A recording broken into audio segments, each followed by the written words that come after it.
Hello नमस्कार दोस्तों, स्वागत है आपका हमारे इस YouTube चैनल पर।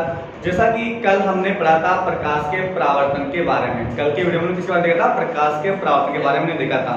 तो प्रकाश के परावर्तन की हमने कल परिभाषा देखी, उसके नियम लिखे अपन ने, चित्र बनाया अपन ने, और आज हम पढ़ेंगे प्रकाश के अपवर्तन के बारे में। किसके बारे में पढ़ेंगे अपन? प्रकाश के अपवर्तन के बारे में अध्ययन करेंगे। प्रकाश का अपवर्तन किस प्रकार से होता है, यहाँ से सीधा सीधा 3 नंबर में या 5 नंबर में क्वेश्चन पूछ लिया जाता है।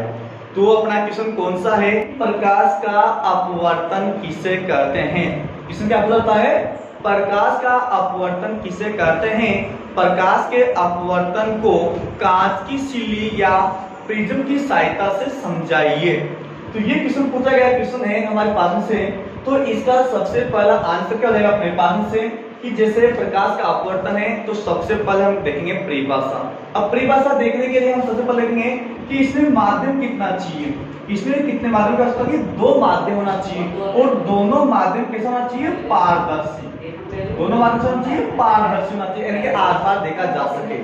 जिसमें से एक माध्यम जो होगा, जिसमें एक माध्यम होगा, वो एक माध्यम जो होगा सरल होगा, और दूसरा जो माध्यम होगा वो कैसा होगा? विरल होगा। कैसा होगा? विरल होगा। तो हम हमारे पास देखते हैं कि प्रिज्म किस प्रकार का होता है। प्रिज्म और एक कांच की सिल्ली किस प्रकार से होती है? कांच की सिल्ली। यहां देखते हैं, ये हमारे पास से ये है कांच की सिल्ली है। कांच की सिल्ली बिल्कुल एक पारदर्शी होती है। किस प्रकार से होती है? पारदर्शी होती है। और इसी प्रकार से जो प्रिज्म होता है वो एक त्रिभुजाकार का, और ये भी पारदर्शी होता है अपने पास से। कैसा होता है? ये भी पारदर्शी होता है। अब हम शुरुआत करते हैं इसकी परिभाषा की। शुरुआत करते हैं परिभाषा क्या होती है। तो अपना टॉपिक रहेगा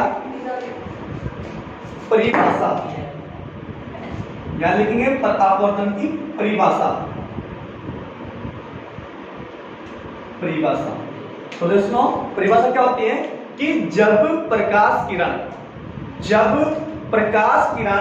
किसी एक पारदर्शी माध्यम से, जब प्रकाश किरण किसी एक पारदर्शी माध्यम से दूसरे पारदर्शी माध्यम में प्रवेश करती हैं, तो अपने प्रत्यकारी पथ से विचलित हो जाती हैं। इस घटना को प्रकाश का अपवर्तन कहते हैं। सुनो दोस्तों एक बार हो कि जब प्रकाश किरण किसी एक पारदर्शी माध्यम से दूसरे पारदर्शी माध्यम में प्रवेश करती हैं, तो अपने प्रत्यकारी पथ से विचलित हो जाते हैं। इस घटना को क्या कहते हैं? प्रकाश का अपवर्तन कहते हैं। यानी कि विचलित होने का मतलब है जैसे कोई भी हमारे पास में से ये 2 माध्यम है, ये हमने क्या किया? एक आयताकार कांच की स्लेब ली। इसे हम प्रयोग के द्वारा समझेंगे। आइए हम एक प्रयोग करते हैं। प्रयोग क्या है? हमने क्या किया? एक आयताकार स्लेब। इस प्रकार के हमने क्या लिया? एक आयताकार स्लेब ली। इस आयताकार स्लेब जो बिल्कुल पारदर्शी है, इस आयताकार स्लेब के ऊपर क्या किया? एक प्रकाश की किरण को क्या किया हमने? एक प्रकाश किरण को आपतित किया। प्रकाश किरण को आपतित करने के पश्चात क्या किया? ये यहाँ पे क्या होता है? अभिलंब होता है। यहाँ पे क्या होता है? अभिलंब होता है। और अभिलंब से ये जो सीधी रेखा निकलेगी, यहाँ पे विचलन होगा। यहाँ पे क्या होगा? इसका विचलन होगा। ये सीधी रेखा में नहीं जाकर के स्पष्ट कहता है कि यदि आगे भी वायु होती तो प्रकाश किरण किस प्रकार से सीधी रेखा में निकलती, लेकिन यहाँ पर कांच होने से सरल माध्यम आने से प्रकाश की क्या हो जाएगी? कमी हो जाएगी। और एक कमी होती है क्या हो जाएगी? अभिलंब की ओर झुक जाएगी। किधर झुक जाएगी? अभिलंब की ओर झुक जाती है। एक सेकंड, जब यही प्रकाश किरण ये अपने पास यहाँ क्या होता है? अभिलंब होता है। यहाँ क्या होगा? अपना अभिलंब होगा। यदि आगे भी कांची होता, कैसे क्या करता है? यदि आगे भी कांची होता तो प्रकाश किरण बिल्कुल सीधी रेखा में ही निकलती, लेकिन यहाँ पर पे वापिस से वायु आने से, यानी कि सरल माध्यम आने से प्रकाश की में क्या होगी? वृद्धि होगी। और प्रकाश के वेग में वृद्धि होने से यह प्रकाश किरण अभिलंब से दूर हट जाती है। तो ये किरण इस प्रकार से गुजर जाती है। तो इसे हम नामांकित कर सकते हैं। आने वाली किरण को आपतित किरण कहेंगे। क्या कहेंगे? इसे आपतित किरण कहेंगे।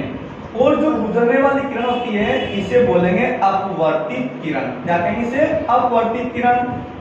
यहाँ पर पे अपवर्तन हो रहा है इसलिए अपवर्तित, और ये आपतित किरण है, जबकि परावर्तन में हमने ऐसे कहा था, परावर्तन में कहा था परावर्तित किरण कहा था इसे, तो इसे क्या कहेंगे? अपवर्तित किरण कहेंगे। ये यहाँ पे क्या होगा? अपना अभिलंब होगा। क्या होगा यहाँ पर पे? अभिलंब होगा। ये यहाँ पर पे क्या बनेगा? कोण बनेगा। आपतित किरण और अभिलंब के बीच में कोण बनेगा, ये कोण बनेगा कोण आय बनेगा, और ये यहाँ पर भी क्या बनेगा? कोण आर बनेगा। पहली स्थिति में कोण आय का मान कोण आर से क्या होगा? कोण आय का मान कोण आर से क्या होगा? बड़ा होगा। कोण आय का मान कोण आर से क्या होगा? बड़ा होगा। क्यों होगा? क्योंकि यहाँ पर वे कोण आर का मान अभिलंब की ओर झुकने से क्या हो जाएगा? छोटा हो जाएगा ये, और इस केस में कोण आय का मान का बड़ा होगा। इसी प्रकार से सेकंड स्थिति में ये हम यहाँ की बात करते हैं तो यहाँ बनेगा कोण आय और ये यहाँ पे बनेगा कोण आर। दूसरी स्थिति में क्या बनेगा कि कोण आय का मान, किसका मान? कोण आय का मान छोटा होगा किससे? कोण आर से छोटा होगा। क्यों होगा? क्योंकि अभिलंब से क्या हो रही है? दूर हट रही है। ये प्राकृतिक क्या हो रही है? अभिलंब से दूर हट रही है, इसलिए इस कोण आर का मान क्या होगा? बड़ा होगा। तो ये दोनों नियम प्रकाश के अपवर्तन से संबंधित हैं। इसके पूछे जाते हैं हमारे पास से नियम। क्या पूछे जाते हैं? नियम। कि प्रकाश के अपवर्तन के नियम भी लिखिए। तो प्रकाश के अपवर्तन कितने नियम है? 2 नियम है। कितने नियम है? 2 नियम है। पहला नियम क्या कहता है कि आपतित किरण, कौन सी? आपतित किरण, परावर्तित किरण या अपवर्तित किरण, आपतित किरण और अपवर्तित किरण एवं अभिलंब तीनों कहाँ होंगे? ये भी एक ही सतह में स्थित होंगे। जैसा परावर्तन का नियम था वैसे अपवर्तन का नियम भी यही है। नियम नंबर 2 क्या कहता है? नियम नंबर 2 कहता है कि आपतन कोण, ये आपतन कोण की जो ज्या होगी, आपतन कोण की ज्या साइन कोण आई व अपवर्तन कोण की ज्या, अपवर्तन कोण की ज्या साइन कोण आर का अनुपात क्या रहता है? निश्चित रहता है। साइन कोण आर का मान क्या रहता है? निश्चित रहता है। इसे अपन ऊपर देखते हैं। आपतन कोण, दूसरा नियम क्या कहता है? दूसरा नियम है आपतन कोण की ज्या साइन कोण आई व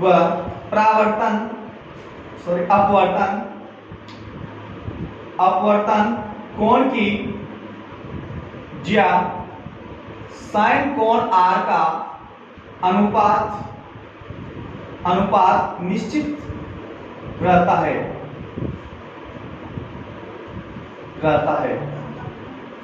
इसे ही अपवर्तन का द्वितीय नियम या स्नेल का द्वितीय नियम भी कहा जाता है। तो क्वेश्चन यहाँ पूछ रहा था कि स्नेल का नियम कौन सा होता है? कि साइन कोण आई तथा साइन कोण आर के अनुपात को ही क्या कहते हैं? स्नेल का द्वितीय नियम कहते हैं। तो ये हमारे पास अपवर्तन से संबंधित मुख्य जो बातें थी हमने देखा, और कल नेक्स्ट वीडियो के बारे में बात करेंगे।